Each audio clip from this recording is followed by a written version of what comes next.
Let's talk about what the charts show, however. And to talk about that, we have got our two technical experts, Mitesh Thakkar as well as Sandeep Wagle. Gentlemen, thanks so much for joining in. Mitesh, it's been an interesting week of trade. Sunday will probably have an impact on what the markets do on Monday morning. But what do the charts suggest? Is there more upside in store? Yes, I would say chances of upsides are definitely there. I think, we have seen time and again market rallies fail to get past levels of around 6,300, 6,335. I think this band of 35, 40 points is an extremely important area wherein markets has historically registered multiple peaks. But I think the structure is quite positive. Also what is encouraging is the fact that we saw IVs rise as we got into the event in the last 2 days. So I think typically that suggests that a directional trending move should begin. But I think, so once we start getting past 6340, 6350, I think then we'll see at least another 100, 150 point kind of an upside happen on an immediate basis in the Nifty. And that could be a good trading point if we get a gap up on Monday.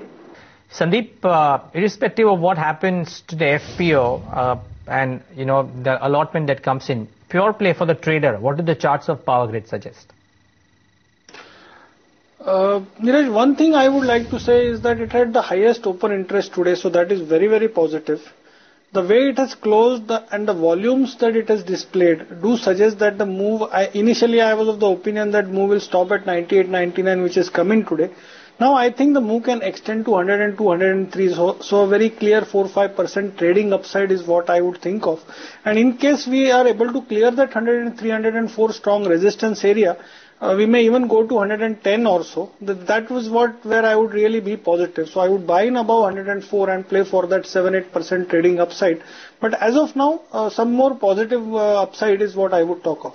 Mitesh, besides Power Grid, the likes of Adani Power, GVK Power, or for that matter Tata Power, where is there still opportunity to make money?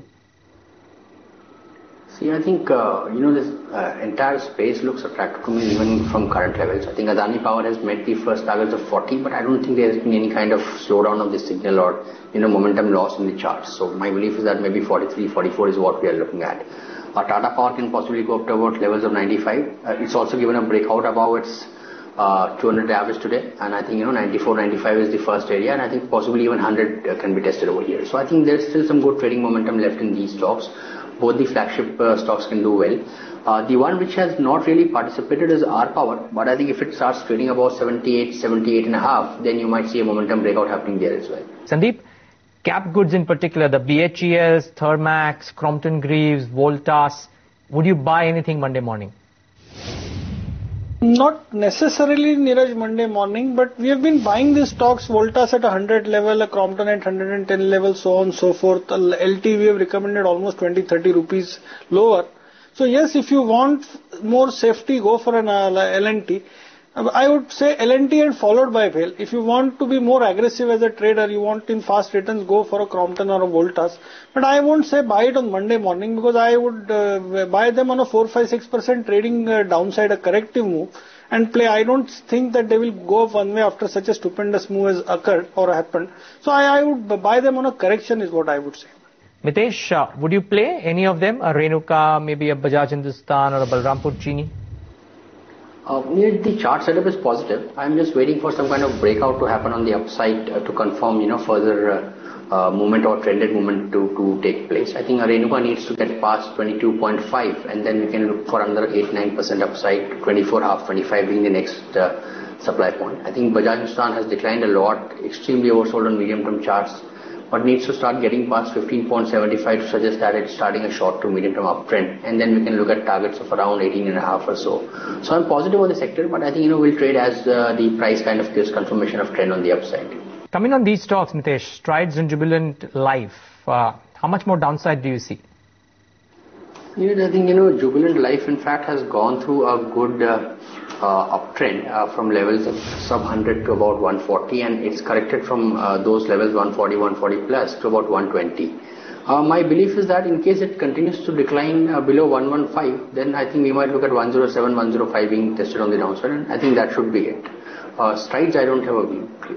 Sandeep, want to get you in. Piramal Enterprises, Ashapura, or for that matter, Eicher Motors. Any opportunity to make money here? Not really. The way these stocks move up, between the two, if you ask me to choose, I would choose an Eicher Motors. It has bounced back from around 4,700 levels.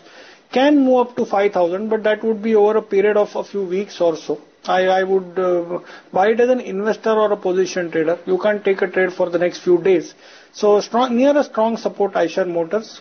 Take a stop loss of 4,700, play for a 5150, 150 target at a current level of 4850. Buy into any declines up to 4,800. And while we'll discuss financials in just a bit, Mitesh, aside of the ones that Gargi spotted out, if there is anything else that you saw, because there's quite a bit of traction in Z Entertainment in Friday's session. Biocon is trading at new highs. Do you like any of these two stocks? I like, in fact, both of them. I think Biocon clearly has been on the recommendation list for a number of weeks now. I think it comes as a buy call only. Stays in a strong uptrend. I think 425 is the area where the stock can hit. Z is, in fact, just getting into newer swing highs in the sense that 280, 285 was the recent high, which is the high in the month of November, and I think the long-term charts remain pretty strong over here. So again, that's a stock which can do about levels of 320. The other one which I can add over here is Divi's Lab. I think, after the numbers, it's kind of been sideways and it's consolidated for about 2.5, 3 weeks now. So anytime the stock starts getting past 1175, 1180, it might be a very interesting stock to look at. Mitesh, come in on some of these banking names. Bank Nifty showed a lot of open interest. A couple of banking names, particularly UCO or an OBC, which had massive OI build-up in Friday's session too. Can the run-up that we've seen continue well into next week? I think I would believe so. What happened on Thursday was that after the big gap up, we saw Nifty kind of come down from levels of 6,300 and close about 0.75% off the day's high. While the Bank Nifty clearly closed very close to the day's high. Also is the fact that Bank Nifty closed higher on Friday. I think, that's a very, very higher as compared to the Thursday's high on Friday, I think, which the Nifty didn't do.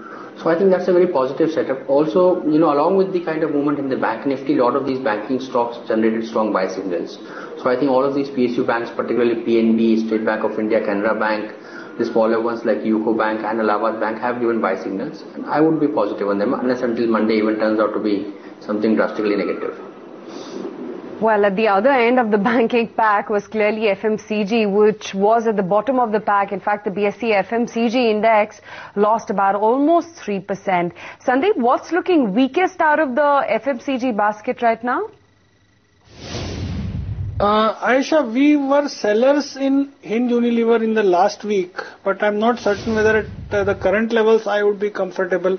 Hinge Unilever was looking the weakest, so at this point in time I'm not that keen on selling any of the stocks in this space. Maybe they may move sideways and then bounce back, so I would wait and watch. Okay, let's get in trading recommendations from both Sandeep and Mitesh. And Sandeep, I'll come to you first. What is it that you're recommending for trade Monday morning?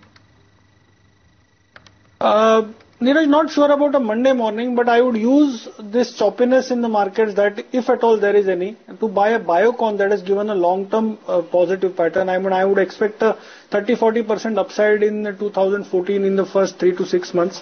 So for me, I'm talking of a stop loss of 387, target of a 447, and given a little longer time horizon, this can go well beyond 480 to 500. So I would use this to accumulate. The second call is a trading call in Coal India that is showing traction. Buy it with a stop loss of 278, target of 315. Mitesh, what about you? I have 3 buy calls, again not from a very short-term point of view, but stocks which appear to have triggered a medium-term uptrend. Adani Ports can be bought with a stop below 157 for, let's say, about 2-week targets of around 180 plus.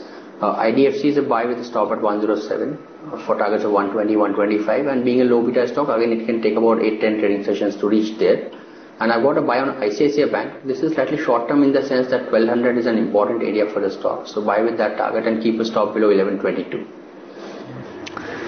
Okay, Sandeep as well as Mitesh, many thanks gentlemen for joining in and giving us that perspective.